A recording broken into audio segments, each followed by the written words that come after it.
마태복음 24장 36절부터 39절까지 말씀. 그러나 그날과 그때는 아무도 모르나니 하늘의 천사들도 아들도 모르고 오직 아버지만 아시느니라. 노아의 때와 같이 인자의 임함도 그러하리라. 홍수 전에 노아가 방주에 들어가던 날까지 사람들이 먹고 마시고 장가들고 시집가고 있으면서 홍수가 나서 그들을 다 멸하기까지 깨닫지 못하였으니 인자의 임함도 이와 같으리라. 이렇게 되어 있습니다.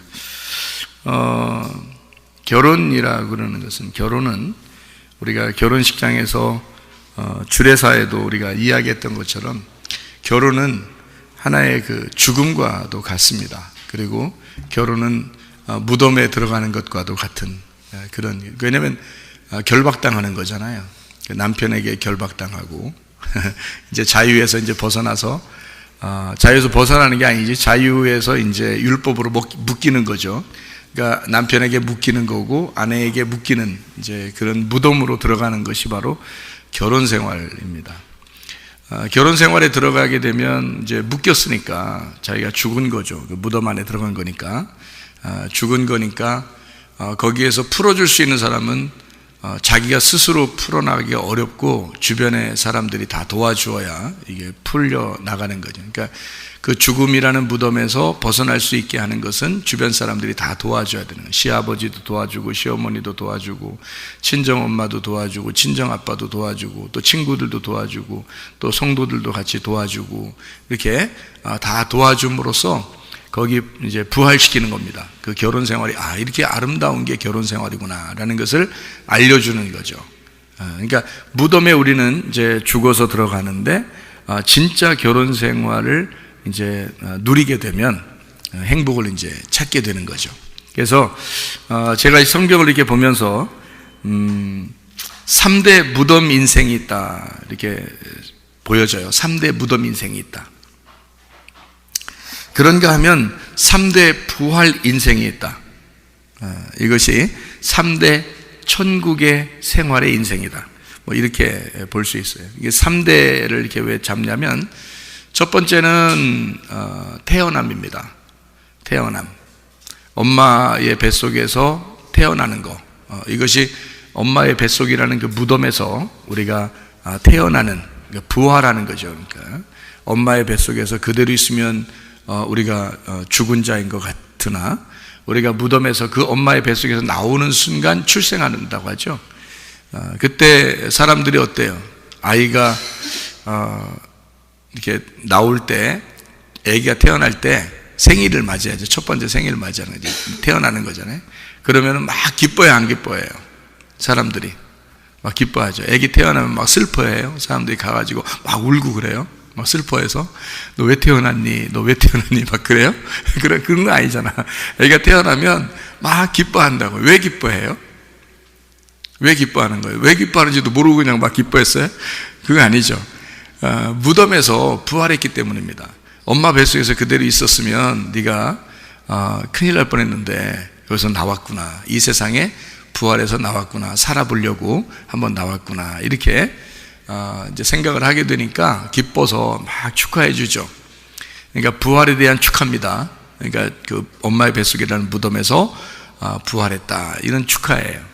그런가 하면 이제 한참 살다가 청년기를 맞이해서 남자 여자를 만나요. 그러니까 자기가 여러 여자도 만날 수 있고 여러 남자도 만날 수 있는데 그냥 딱 묶여버리겠다는 거예요. 그래서 아예 결혼이라는 무덤으로 확 들어가 버리는 겁니다. 그래서 무덤 안에 들어갔는데 거기에서 이제 진짜 결혼 생활의 아름다움을 발견하는 거예요. 성경을 이제 통해서, 성경이 다 결혼에 대한 이야기는, 예수님이 신랑이고 우리가 신부니까 결혼에 대한 이야기란 말이에요. 그래서 여기에서 이 결혼이라는 것이 이런 묶이는 게 아니라 여기서 뭔가 행복이라는 게 있구나. 진짜 결혼 생활에 대한 진짜 행복이 있구나. 남들이 경험하지 못한 어떤 진짜 행복, 진짜 기쁨이 이 안에서 있구나라는 걸 발견하게 될 때 결혼이라는 무덤에서 벗어나게 되는 거죠. 이게 결혼이 이제 부활이 되는 거예요. 결혼 생활이 되는 거죠.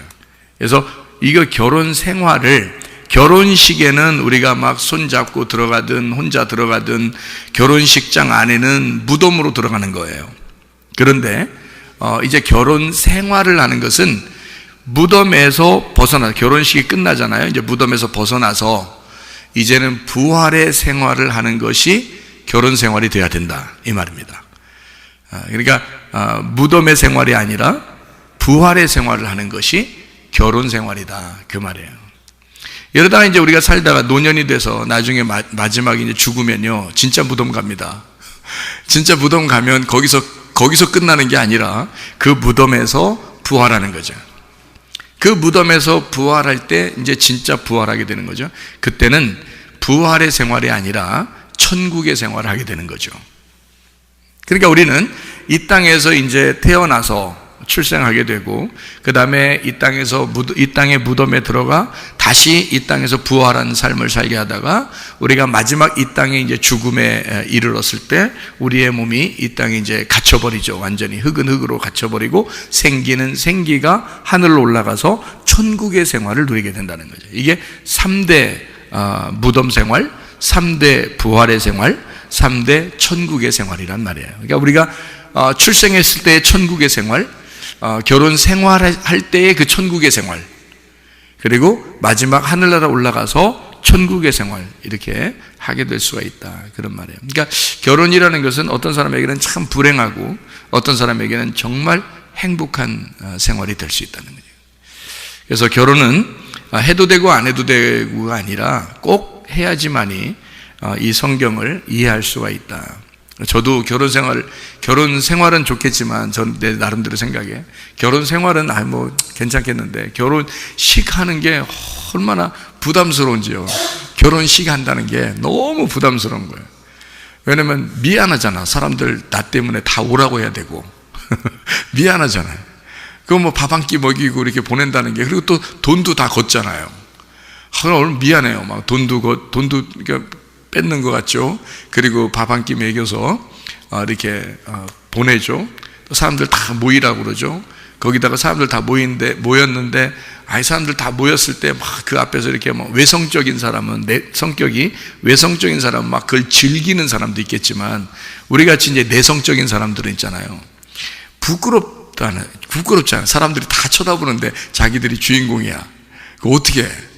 막 부끄럽다고, 막 미안하고 부끄럽고 막 창피하고 막 이런다고요. 그러니까 결혼 생활, 그러니까 결혼식 안 하고 결혼 생활 다 그냥 들어갔으면 좋겠어요.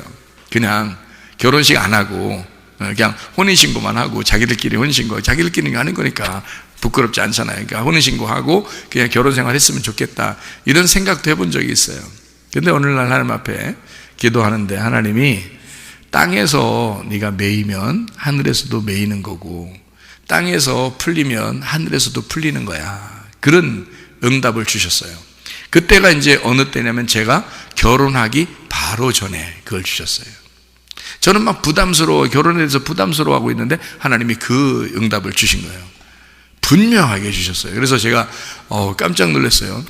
그래서 그게 뭐냐 했더니, 뭐냐면 결혼을 안 해도 되죠. 사랑하니까. 결혼이라는 건 사랑에 대한 증표니까, 뭐 사랑하니까 그냥 같이 산다, 뭐 괜찮잖아요. 그럴 수 있어요. 그런데 사람들에게 보여주는 거하고 안 보여주는 거하고는 어떤 차이가 있냐면, 땅에서 묶이고 땅에서 풀리고, 이것을 사람들에게 보여줌으로써 공신력을 갖는다는 거죠. 그러니까 공식적이 되는 거란 말이에요. 그러니까 사람들에게 인정을 받는 그 공식적인 확인이 없이는 하늘나라에서도 그게 확인이 안 되는 것이다, 이렇게 되는 거죠. 그러니까 땅에서, 교회에서 이제 집사님 되잖아요. 교회에서 목사님 되잖아요. 그러면 하늘나라에서도 집사님을 집사님으로 여깁니다. 하늘나라에서도요. 목사님을 목사님으로 여겨요. 그러니까 물론 이제 우리의 목자 되신 분은 예수님이시죠. 하늘나라 올라가면 우리들은 이제 다 새끼 목자들이 새끼 목자. 진짜 목자님은 이제 예수님이고 우리는 다 새끼 목자예요. 근데 그런데 이제 내가 이제 주님을 만났다. 땅에서 사는 동안에 하늘나라 올라가기 전에, 올라가면 다 똑같아지죠. 근데 올라가기 전에 이제 주님을 만났다 그러면 주님이 나한테 뭐라고 하겠어요? 최삼일 목사야, 그런단 말이에요. 그러니까 왜냐면 목사로 인정을 하는 거죠. 어떤 집사님을 이제 주님이 중간에 만났다 그러면 뭐 누구누구 집사야, 이렇게 말한단 말이에요. 왜? 교회에서 그렇게 인정했기 때문입니다. 교회에서 그렇게 인정한 것이면 하늘나라에서도 그렇게 인정한다는 거죠. 그게 확 들어오는데요. 야, 이런 거였구나. 그래서 내가 부끄럽지만, 내가 창피스럽지만, 내가 미안하지만 결혼식을 해야 되는 거구나. 그래서 결혼식 진짜 신랑 신부 여기 와 있지만은 어때요? 막 좀 그런 기분이 좀 들기도 하죠. 좀 이렇게 부끄럽기도 하고, 다른 사람들 앞에서 막 이목이 이렇게 집중되니까 그런 마음이 들잖아요. 아, 빨리 시간이 지났으면 좋겠다. 막, 그렇게 마음을 가져요. 그래서 주례 이제 끝나고 나서, 야, 다 끝났다. 다 끝났다. 좀만 참아라. 사진 한번 다 찍으면 끝난다. 좀만 참어. 네, 이렇게 얘기를 해줄 정도로 그게 부담스러운 시간이란 말이에요. 신랑 신부한테는. 특별히 겨울 이런 때는 춥고요. 신부가 뭐 벌벌벌벌 떠는 사람도 있어요.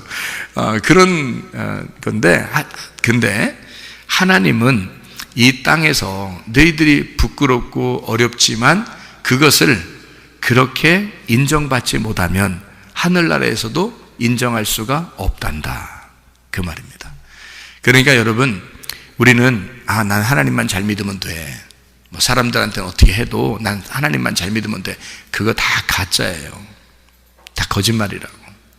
하나님은 하나님과 사람 앞에 은총과 귀중히 여김 받기를 원하시고 하나님과 사람들에게 모두 다 잘해주기를 원하시는 거예요. 그러니까 여러분이 사람에게도 믿을 만한, 신뢰할 만한 사람이 돼야 되고 하나님에게도 그 믿음이 있는 사람, 신뢰할 만한 사람이 돼야 되는 것입니다. 그러니까 땅과 하늘이 하나예요. 우리는 땅과 하늘이 분리가 된 것처럼 여기지만 사실은 하나죠. 남편과 아내가 여자는 땅이고 남자는 하늘과 같은데, 그런데 둘이 땅과 하늘이 하나가 되는 날이 결혼식이에요. 예수님은 하늘이고 나는 땅이거든요. 그런데 그 땅과 하늘이, 그 주님과 내가 하나가 되는 날, 그게 어린 양의 혼인잔치고 그게 결혼식이에요. 그러니까 이 땅에서 내가 예수를 믿는 그 인정이 없으면, 그것을 그 신뢰함이 없으면 내가 하늘나라에서도 인정받지 못한다는 거죠. 그래서 이 땅에서 예수를 믿어야 된다는 거예요. 이 땅에서 예수 믿는 것이 하늘에서 믿는 것이 되는 거라는 거죠. 우리 어느 날 가서 믿지 뭐 그런 거 아니에요. 나중에 어느 날 잘 될 거야. 아니에요. 지금 내가 주님을 믿고 있는가? 내가 주님의 신부인가? 나는 예수님과 하나가 되었는가? 나는 결혼식을 이행했는가? 그래서 이 땅에서 매인 사람은 하늘에서도 매이게 되고 이 땅에서도 풀리면 하늘에서도 풀리게 된다. 그래서 여러분 이 생활을 무시하지 말고 계속 이 땅에 사는 동안에 하나님과 사람 앞에 인정받고 은총과 귀중히 여김 받는 그런 사람들이 되셔야 합니다. 아무도 모른다 그랬어요. 예수님 오시는 거, 재림하시는 거 아무도 모른다, 뭐 이런 얘기를 여기다 했어요. 누구누구 모른다 그래요? 천사도 모르고 아들도 모르고 아버지만 아시느니라 그랬거든요. 잘 생각해 보시라고요. 천사도 모르고 아들도 모르고 아버지만 아신다? 그러면 생각해 봐요. 아버지가 알면 아들이 알아요, 몰라요? 알죠. 아들이 아는 건데 아들 모른대요. 그리고 아버지만 아신대요. 잘 생각해 보면. 그러니까 이게 왜 아들은 모르고 아버지는 아는가? 여러분, 예수님이 이 땅에 오셨을 때 아버지로 오셨어요? 아들로 오셨어요? 아들로 오셨어요. 그러면 주님이 재림하시러 오실 때는 아들이 알게 돼요? 아버지가 알게 돼야 돼? 아버지가 알게 돼야 돼. 이유가 무슨 얘기냐면요, 이런 거죠. 아들로 예수님이 오셔서 이 땅에 십자가 못 박혀 돌아가시기 전에는 그것이 완전히 우리에게 이루어지지 않습니다. 그러니까 아들도 모른다라고 얘기할 수는 있죠, 이렇게. 그런데 아들이 아버지잖아요. 예수님이 하나님이잖아. 그렇죠? 예수님이 하나님이니까 아버지란 말이에요. 그러니까 예수님이 얘기하면서 야 천사도 모르고 아들도 모르고 아버지만 아시는 거야. 그러면 자기는 하나님 아니라는 거야? 그거 아니잖아요. 예수님이 하나님이거든요. 그러면 이게 어떤 이야기냐면, 지금 내가 십자가 못 박혀 죽기 전에는 우리가 알 수 있는 게 아니야, 이런 말이고요. 내가 십자가 못 박혀 죽고 부활하게 되면 나는 하나님 아버지가 되거든. 예수님이 하시는 말씀이에요. 내가 하는 말이 아니고, 예수님이 이 땅에 하나님의 아들로 왔지만 아들은 이 땅에 죽으러 왔기 때문에 이렇게 말할 수 있는 거예요. 그러나 부활하시고 나면 하나님 아버지가 되거든요. 그러면 다 아는 거지. 그렇죠? 그러니까 예수님이 나는 몰라 이런 얘기가 아니고 그런 말이 아니라 주님의 재림하심도 이 노아의 홍수라고 하는 것을 이렇게 일부러 이렇게 내놓는 여기 마태복음 24장에 노아의 홍수 때와 같다. 그때 다 장가가고 시집가고 뭐 그렇게 먹고 마시고 그런다는 거예요. 이게 무슨 말이냐면 우리의 그 결혼 생활과 같은 겁니다. 장가가고 시집가고. 그죠? 그러면 장가간다는 말은 누가 장가간다는 말이에요? 예수님이 장가가죠. 시집가는 건 누가 시집가요? 우리가 시집가지. 우리는 시집가는 거고 예수님은 장가가는 거고. 그죠? 장가가고 시집가고 다 먹고 마시고 다 뭘 얘기하는 거예요? 어린 양의 혼인잔치를 말하는 거야. 그러니까 결혼잔치를 말하는 거예요. 결혼잔치는 언제 있다고? 아기 때 있다고, 노년 때 있다고, 청년기 때 있다고. 청년기 때 있다고. 그래서 이것은 우리의 인생의 광야 생활과 같다 그 말이에요. 우리의 인생의 광야 생활 같은 우리의 지금의 생활 가운데 너희들이 먹고 마시고 그리고 시집가고 장가간다. 자, 누가 책임지겠다는 거예요? 광야 생활은? 광야 생활, 애굽에 있었던 이스라엘 백성들이 광야로 나올 때 광야에서 뭐 하는 게 있었어요? 없었어요? 아무것도 없었어요. 다 하나님이 먹이시고 입히시고 하나님이 다 하셨습니다. 하나님의 섬김이 있는 것이다. 우리가 사는 것은 다 하나님의 섬김이 있는 것이다. 자, 신랑과 신부가 있어요. 누가 먹여 살려야 돼요? 아직도 구분이 안 돼요? 요즘 시대가 여자들이 하도 많이 일하니까 아직도 구분이 안 돼? 신랑과 신부가 있어. 누가 먹여 살려야 돼? 신랑이 먹여 살려야 돼요. 왜?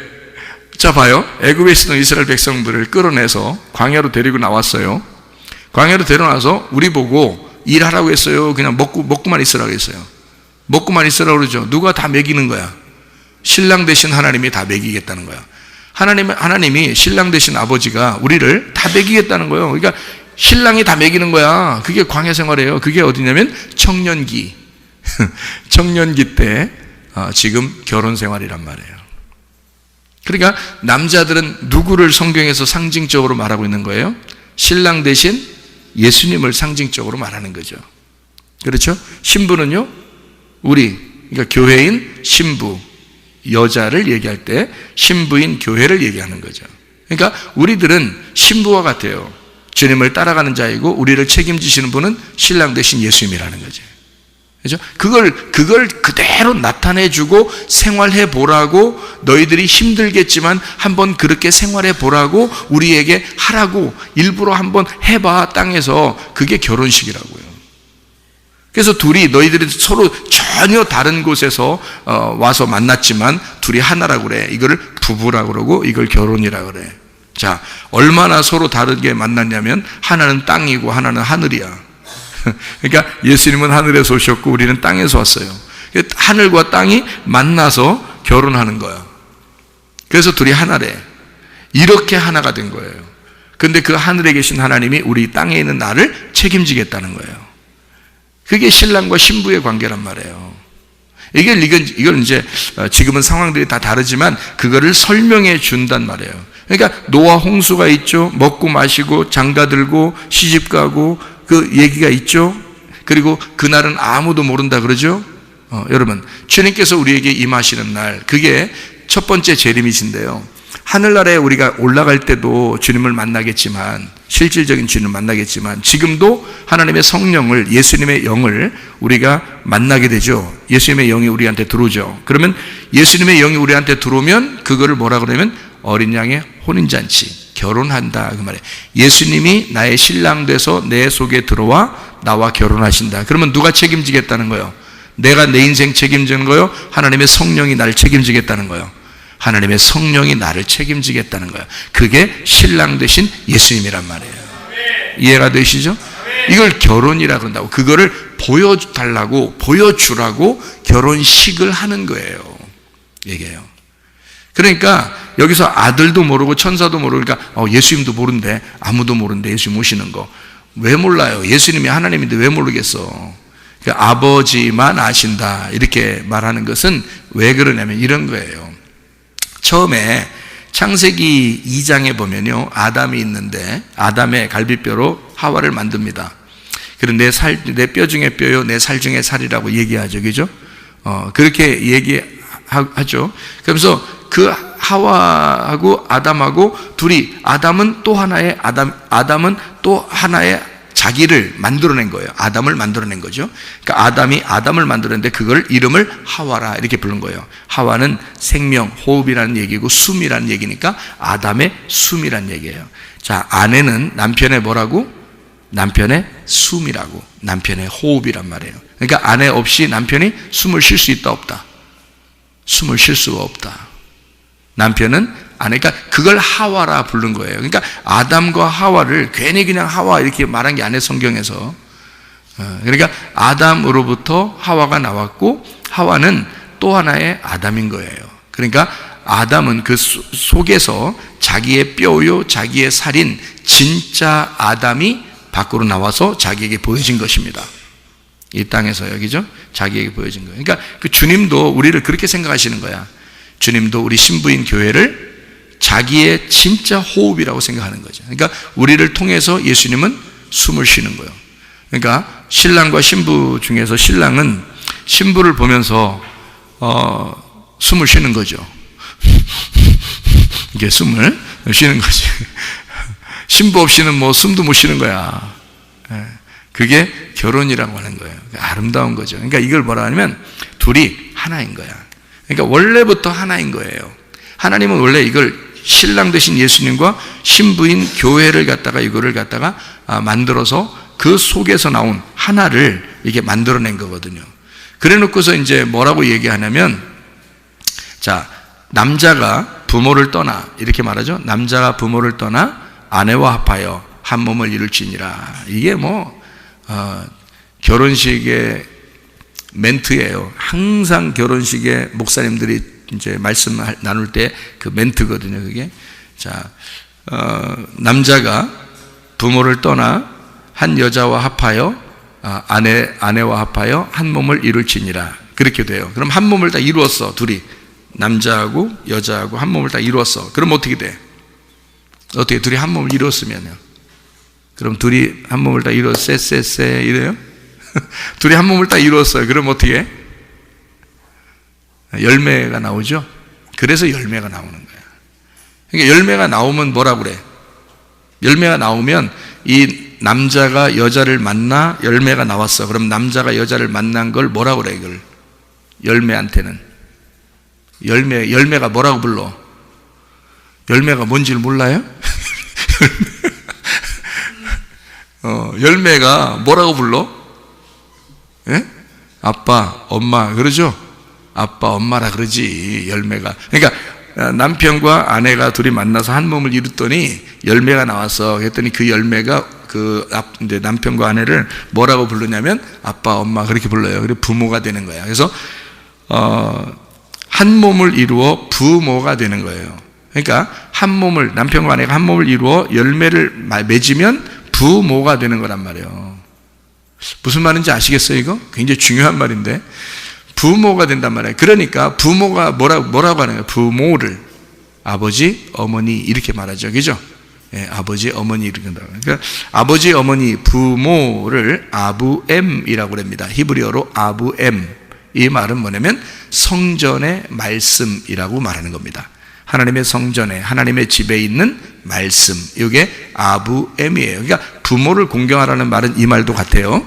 하나님의 성전에서 이렇게 전달되는 그 말씀을 네가 공경하라, 그 말이 되는 겁니다. 그러니까 부모를 공경하는 말은 이 땅의 부모도 공경해야 되지만 성경적으로 말하면 하나님의 집에 있는 그 말씀이 하나님이고 그게 너의 진짜 부모야. 그래서 그 부모에게 효도하고 공경하라, 이런 말이 되는 거예요. 이게 아부엠이라는 말입니다. 그러니까 부모가 된다, 아버지, 어머니가 된다. 다시 말하면 그 아버지, 어머니가 되는 그 아버지가 그 나를 아신다, 그 말이죠. 무슨 말인지 알겠어요? 아무도 몰라, 아들도 모르고 천사들도 모르는데 아버지는 아신다, 그 말이에요. 그럼 어떻게 된 사람만 아는 거야? 죽어서 부활된 자만 아는다, 그 말이죠. 죽어서 부활된 자, 그러니까 진정으로 회개하고 빛의 갑옷을 입은 자가 알게 된다, 그 말이고요. 전신갑주를 입어서 하나님 아버지의 삶을 사는 자, 다시 말하면 네 속에 예수 그리스도라고 하는 진리의 말씀을 잉태하고 그 진리의 말씀을 깨달아 그것을 출산한 자가 너가 알게 될 것이다, 그 말이에요. 주님의 오심을.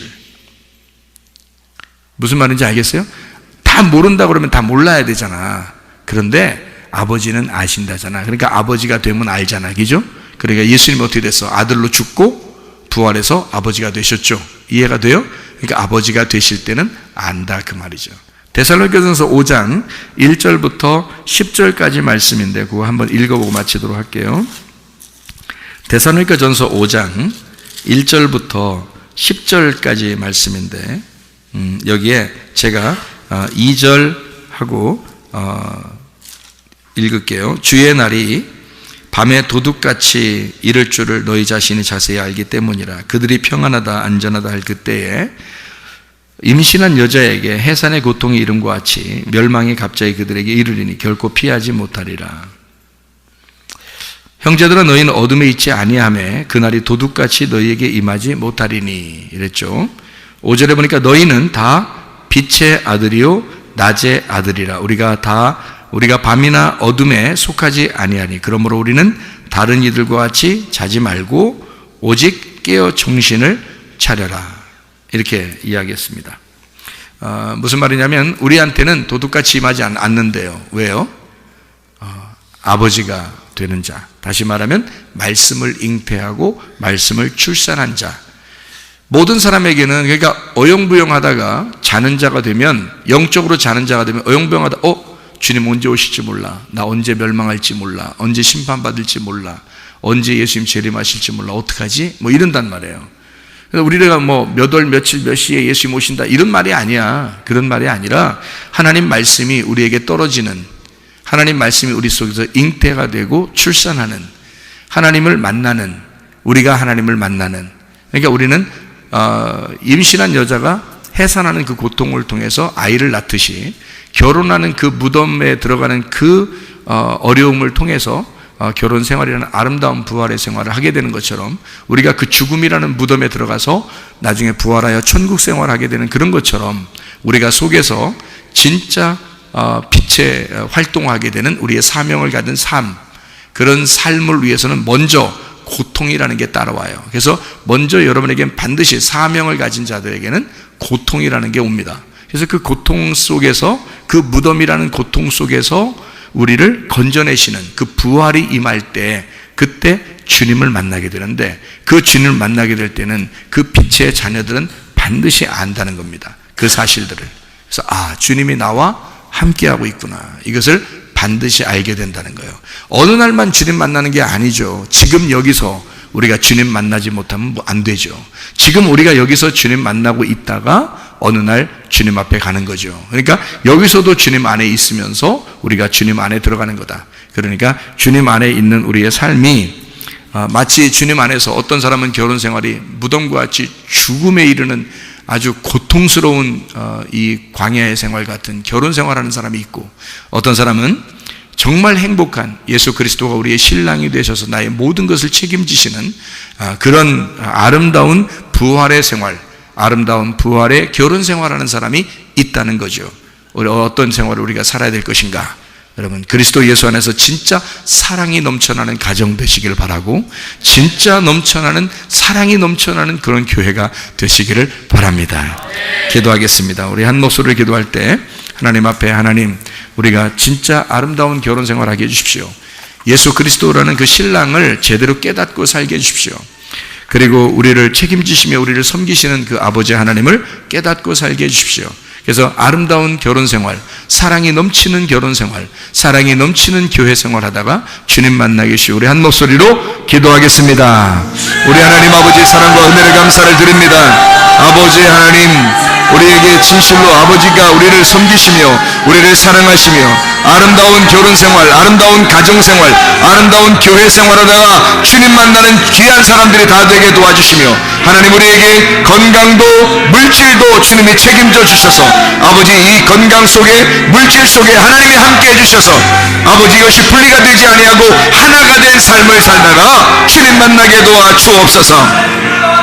비염은 떠나갈지어다, 아토피 떠나갈지어다, 위장병 떠나갈지어다, 어지럼증 사라질지어다, 두통은 사라질지어다, 류마티스 관절염 떠나갈지어다, 어깨 통증 사라질지어다, 허리 디스크, 목 디스크 떠나갈지어다, 심장병 온전해질지어다, 각종 종양 암덩어리 떠나갈지어다, 감기 몸살 온전해질지어다, 협착증 사라질지어다, 건선피부 온전해질지어다, 이명은 사라질지어다, 장애면역 질환 온전해질지어다, 식도염 사라질지어다, 혈액결석 떠나갈지어다, 전립선 온전해질지어다, 우울증, 불면증, 공황장애, 두려움, 불안, 초조 다 떠나갈지어다, 음란, 거짓, 돌출, 미움, 욕심, 영혼 다 떠나갈지어다. 성령 충만하게 도와주시고 아름다운 결혼생활하고 아름답게 주님 앞에 아름다운 사랑의 삶을 살다가 주님 만나게 도와 주시옵소서.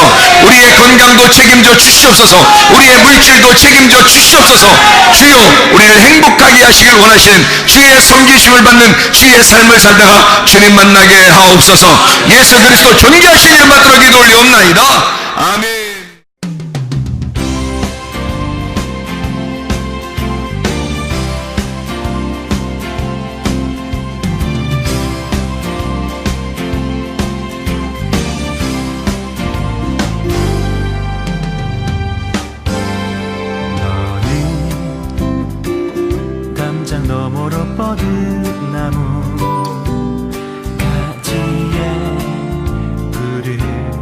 열매처럼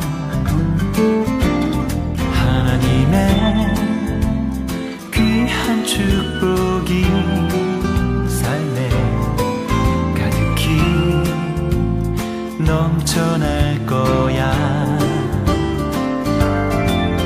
너는 어떤 시련이 와도 능히 이겨내 말이 있어. 전능하신 하나님께서 너와 언제나 함께 하시니 너는 하나님의 사랑, 아름다운 하나님의 사랑. 나는 널 위해 내 길을 축복할 거야. 너는 하나님의 선물, 사랑스러운 하나님의 열매, 주의 품에 꽃피는 나무가 되어줘.